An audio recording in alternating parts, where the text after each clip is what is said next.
Hi everyone, Jess here. I'm a registered dietitian nutritionist, and in honor of Celiac Awareness Month, we've created a 3-part video series for those who are newly diagnosed with celiac disease. Last week, we focused on what you need to change in the kitchen, and if you missed that video, the link to that is over here. And this week, we're going to be talking about what you need to change in the grocery store, so let's dive in. In the grocery store, like in the kitchen, you need to be really cognizant of cross-contamination. And there are 2 areas or departments of the grocery store that you need to be hyper aware of, and that is the bulk food section as well as the deli. So the bulk food section, what could happen despite there being naturally gluten-free ingredients such as rice or buckwheat, it's that scoop you need to be really aware of, because unfortunately what can happen is someone will use that scoop for a gluten-containing ingredient like wheat flour, and then use that same scoop for the naturally gluten-free rice. So unfortunately, despite the bulk food section being a really great place for cheap, fun ingredients, it is not safe for somebody with celiac disease. The other area in the grocery store you need to be hyper aware of is in the deli.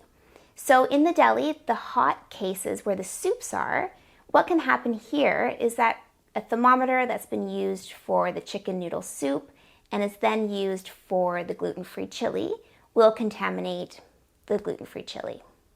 Also the meat cutter. So you want to ask the deli staff to maybe give the meat cutter a wipe in between customers, just in case someone orders a deli meat that has gluten ingredients on it, they've cut that meat, and then you've asked for a gluten-free slice of meat.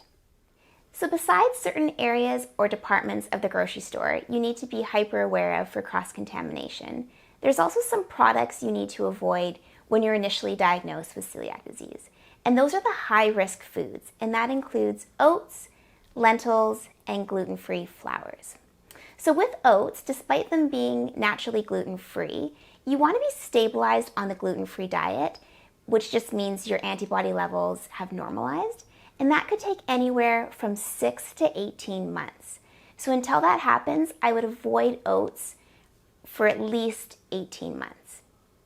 Lentils are the other high-risk food just because somewhere either in the harvesting or the processing or the distribution of lentils, they are easily cross-contaminated with gluten-containing grains. So again, I would stay away from lentils as well. And the last one on that list is gluten-free flours. So just make sure that whatever almond flour or corn flour that you're using instead of a all-purpose wheat flour just has a certification on it that it says it is gluten-free. So we've talked about the different areas and departments in the grocery store that you need to be aware of regarding cross-contamination. And we've also talked about some of the higher risk foods that you want to avoid at least for the first 18 months if you are newly diagnosed with celiac disease. So now I just kind of want to go into something that's very controversial. So there's a lot of information out there that somebody who's newly diagnosed with celiac disease needs to have their own certified gluten-free soap and shampoo.